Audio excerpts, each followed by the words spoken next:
Le voyage vise à comprendre les conditions de l'émergence de l'Inde comme grande puissance, à la fois régionale et dans le monde. Il vise à saisir à travers la visite de lieux, mais aussi la rencontre avec un certain nombre de personnes, les conditions dans lesquelles cette croissance a pu se produire, mais aussi les enjeux que cela pose au sein de la société indienne, mais aussi dans l'environnement régional et mondial. Et enfin, les contradictions que l'Inde doit surmonter pour poursuivre cette croissance, car l'Inde est effectivement un pays aujourd'hui très puissant, puissant de sa population, mais aussi puissant d'une industrie, de ses compétences, des compétences de la population, mais aussi, enfin, d'une partie de sa population, mais aussi, elle doit faire face à un nationalisme qui monte et aussi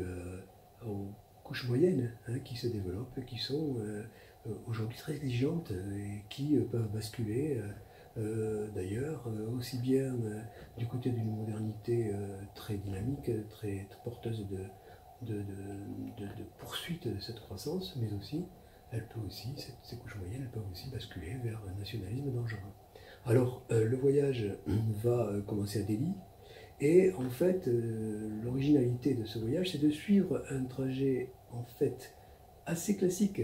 que suivent beaucoup de touristes, mais on le suivra de façon assez particulière, puisque ce n'est pas véritablement uniquement les lieux touristiques, bien sûr qui nous intéresseront, les sites touristiques, mais à travers ce lieu très dynamique, on va saisir le dynamisme du pays. Alors, cette trajectoire, elle suit une partie de ce corridor de développement entre Delhi et Bombay, dans lequel pratiquement 70% des investissements se produisent. Hein. Donc c'est un lieu fondamental. Et à travers Agra, Jaipur, capitale du Rajasthan, mais aussi Udaipur, et la région d'Udaipur, qui est en développement avec un grand nombre de petites entreprises très dynamiques, on pourra visiter des lieux, alors là, qui ne sont absolument pas touristiques, puisque dans cette région, il y a à la fois les zones connues, mais il y a aussi beaucoup de villes que ne fréquentent pas les étrangers, qui sont ces villes-là. Et ce sont dans ces villes-là que nous allons pouvoir rencontrer une partie des politiciens, enfin quelques politiciens, et aussi des entrepreneurs qui pourront nous parler justement à la fois de leurs espoirs, mais aussi des enjeux et des difficultés auxquels ils font face.